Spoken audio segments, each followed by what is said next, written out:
So the guy is a dude named Shino in chat. And he's a broadcaster as well as a content creator himself, but was interested in helping the community.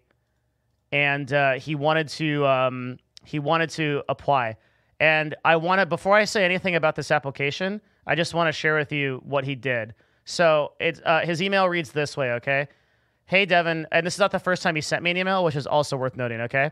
Shino here, or as you know me in chat, XX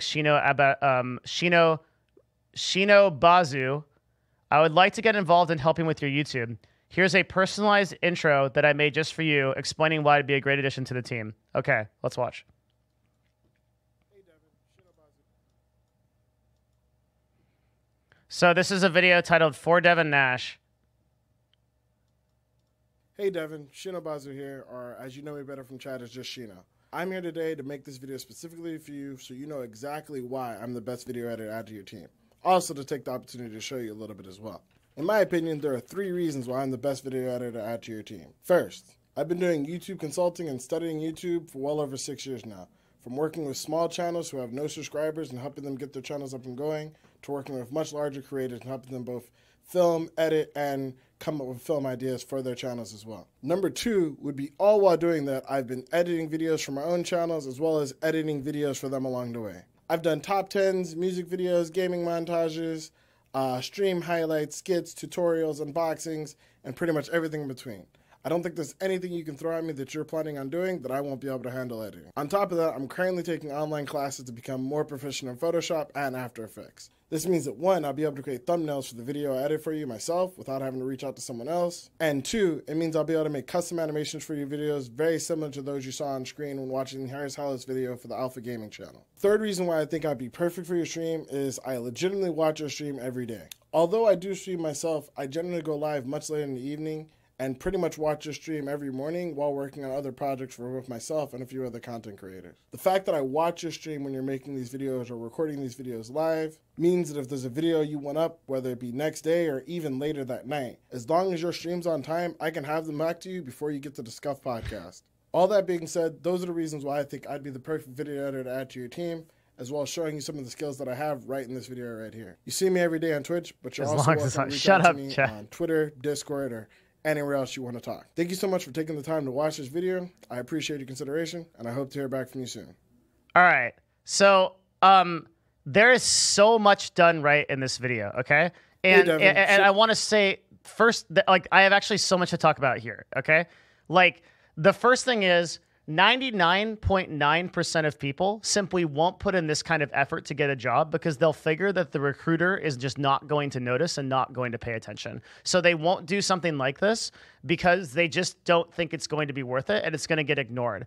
But this is 120 billion% the way to go about doing something. It's like, so it doesn't have to be a video, by the way, but what is so powerful about this project is it literally exemplifies the exact skills that I am looking for, right? So when in this section, stream highlights, skits, tutorials, unboxings, he shows that he can do the editing, but he also shows what there is to edit, right? So it's like a double. Am I making sense? Like in the video itself is a example of it.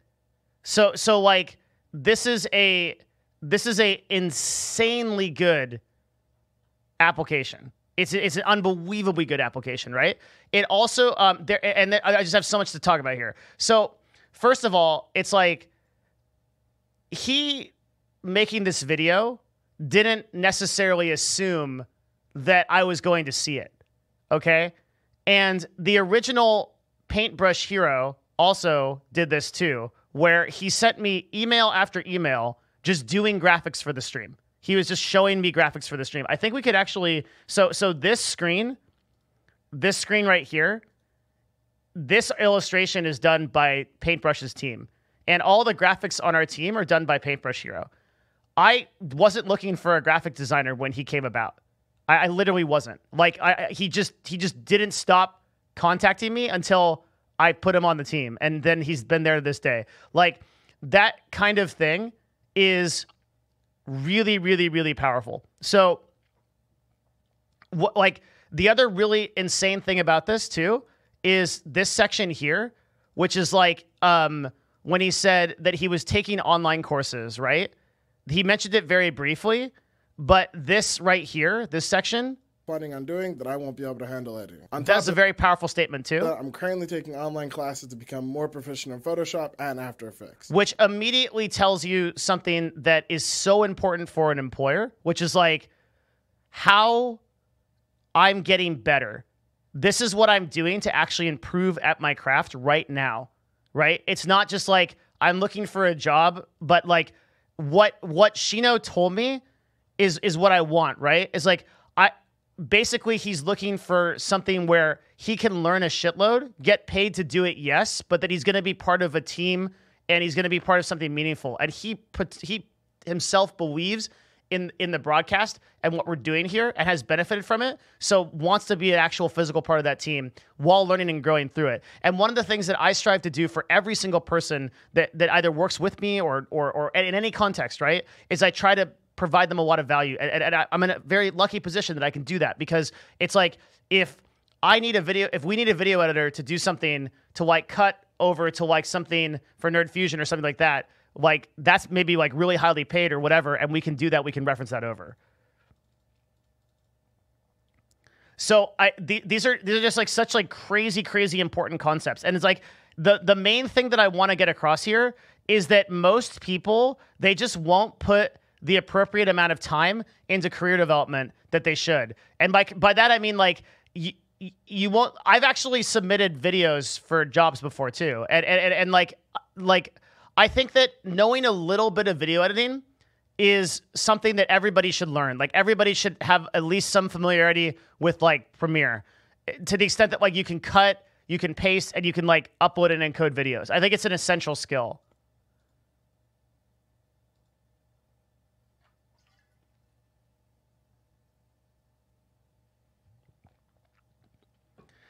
And you don't have to be as good as Shino is at it, right? You don't have to be like an incredible expert, but it's a pretty amazing skill to be able to do. And I think like if you can attach like, and plus like also, you don't even have to edit it, right? Like you just take a video on your phone and then include it in your application or something like that. Yeah, this is so important. When I think about like getting jobs, right? Like the idea of sort of like blindly applying online to like career development websites and like applications. Because a lot of the throwback that I get on stuff like this is like, well, Devin, like sometimes I have to apply to like a corporate website and the website doesn't allow me to attach files. And I would say that if you're thinking, if you're there, you've already done something wrong, right? Because you're going through the system that everybody else goes through. Crazy story, I did a similar thing for applying on Twitch, and I streamed myself on Twitch doing every single one of their publicly available Glassdoor tech interview questions and sent it to them. That's fucking amazing. Yeah, that's awesome. That's so cool. And the assumption is, right, that the interviewer just won't look at it. Because it's like, oh, they don't care. They get hundreds of apps, okay? But they don't get apps like yours. That's the thing. It's like, I've never met an interviewer who won't review every single app. They won't just throw them out, right?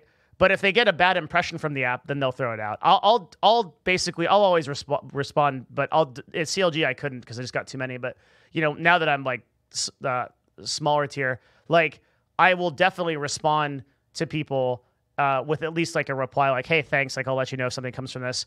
And really, I should do them a better solid by just like providing them due diligence. Like sometimes I'll reject somebody and then I'll actually work to like educate them. So like, for example, there was a dude that like last week he hit me up and he wanted, he sent me 2 emails and then he hit me up on Twitch several times.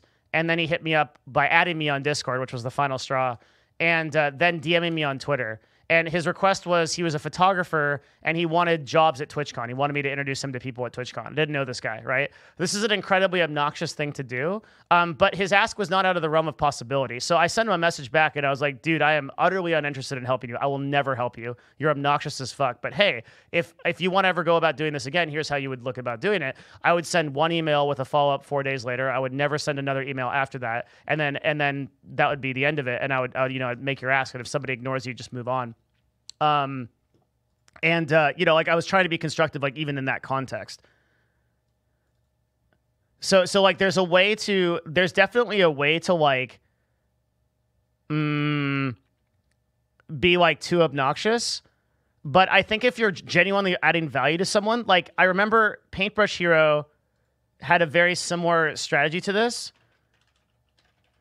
And I'm looking at my email for like what he did.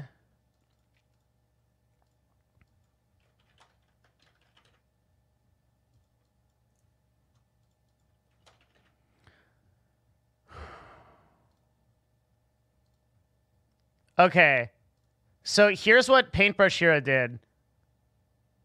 He, on Friday, April 5th at 12:15 p.m., he sent me his first message. And he said, I heard that you needed social media assets for your new branding. I'd love to provide that service to you for free because I've enjoyed consuming the content from you and the things that you've been trying to do for your community. I think these are very cool things to get your audience involved with. I did not reply. So because I wasn't going to reply, but I reply to every email I get, but just because it takes time for me to reply to things. So, okay. So, he says like, hey, I want to do anything for free. So he doesn't get a reply for 2 days. So now it's Sunday, April 7th. He says, hey, I got antsy and I want to just try out some ideas. I made some rough concepts of what I have in mind. I'm probably going to ask a friend or illustrator to get better. Okay. So then he made something that was this, and we can look at this. This is some of the old artwork for the stream. He came up with this. So then I responded. I said, hey, man, that's great of you to do. I'd love to work with you on the theme of the channel. I will pay you something for the work regardless. A while ago, I had a theme for a podcast I did, and I showed that, and I said, like, here's like that. Then he said, that's super exciting. The idea itself sounds really promising. That's April 7th. So I responded, we did some color research. We go back and forth, and I give him some power words, and he keeps working on it. And then eventually, like, basically we go through, I'm looking through like 8, 9, 10, 15 messages later, we eventually start to get to like this point. The point being that he legitimately just sent me, like, maybe I would have like responded, okay, cool, thanks, like, let me know if anything comes of that. But he sent me like a concept of work, right, beforehand. So, show the gnome? Okay. Yeah, this was like one of the original concept art. You mean this one? This is because I believe the way that he found us was through Dungeons and Dragons. So at the time, I was role-playing a gnome. Insanely correct this was. And it's like, this is not that crazy to do, right? In the grand scheme of things, filming yourself and then uploading this, it's not like that. It's not like that crazy. It's not so much of a time investment that if he totally failed at this, it wouldn't have been worth it because he probably learned something from uploading it. But yeah, overall, I just wanted to exemplify this as just a fantastic way to do career development. And if you can take anything away from this, it's that always strive to do a lot more with your apps, despite the fact that you think the interviewer won't care.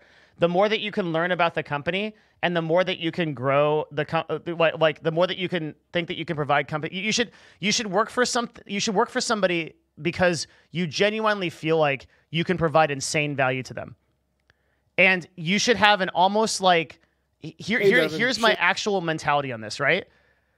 Shino should think that I would be crazy and it would be my bad to not hire me, right? This is how, I've actually never verbalized this, but this is so important.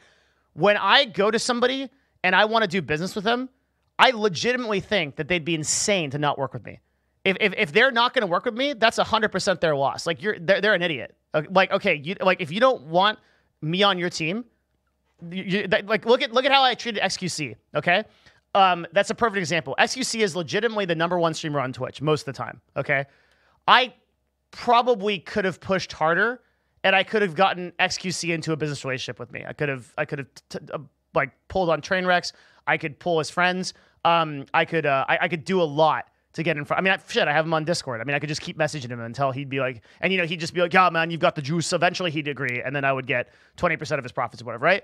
But I literally told XQC, I'm like, look, I will help fix your YouTube and I can do it. I don't even need to charge you for it because I don't care. If you're not interested and don't get back to me, which I know you won't, then that's the end of it, right? And my legitimate opinion is XQC is a fool for not working with me. And I think everybody would agree, right? Like he's just like, if he doesn't want to work with me, it's just his bad. He's literally losing $60,000 a month on his own ignorance, right? Which is, and I have a lot of respect for XQC as an entertainer and content creator, but that's just the reality. And because I view it that way, when you go in to a position with that kind of confidence and that kind of reality, just like, I'm going to provide you so much value that you'd be insane not to work with me, that that's how you do it, okay? Then if a person rejects you or doesn't respond to your emails or whatever, it's their bad. They've lost the opportunity to work with you, okay? And you're the person that's going to put in the work and the time and the value to actually make it better. That's how you should look at it. So it's a subservient position that's really good, because the way that you're thinking about it is you're like, okay, how do I always provide value to people, okay? Either I'm in your corner, and if I'm in your corner, I'm gonna be fighting for you, okay? I'm gonna be fighting for you no matter what. If I'm in your corner, I'm going to be fighting for you. If you don't want me in your corner, then good luck, man. Like, hope your journey is a good one, Good luck, you'll need it, right? But if you want me in your corner, I got your back. And so that's the thinking, I think, that you need to apply to this kind of search. And it's that kind of thinking, I think, that should allow you to go above and beyond. So like the typical application product, like type of thing. Wouldn't it be a good idea to chase his business now? Seems like low-hanging fruit. Why? If he can't be fucked to understand my value, I don't care. Legitimately don't care. Like that. I'm not using this. We're not talking about XQC here. I know you guys want to, but I'm using that as an example of the point I'm trying to make across that's applicable to all of us. What I'm saying is, I think this is a good example, right? It's like there's a lot to be learned here, okay? It's that no matter how much money you could potentially earn from something, or how much value, money. I want to use the word money and not value, but how much money you could potentially earn from something. If there's the idea of a relationship between a company and an employee, or a team member and an employee, or a staff member and employee, or whatever, any working relationship needs to be based on the transference of mutual value. Walk, little walk, small talk, big thoughts, gonna tell them all just what I want. That street, 2 streets, I see you and me hanging on the empty swings.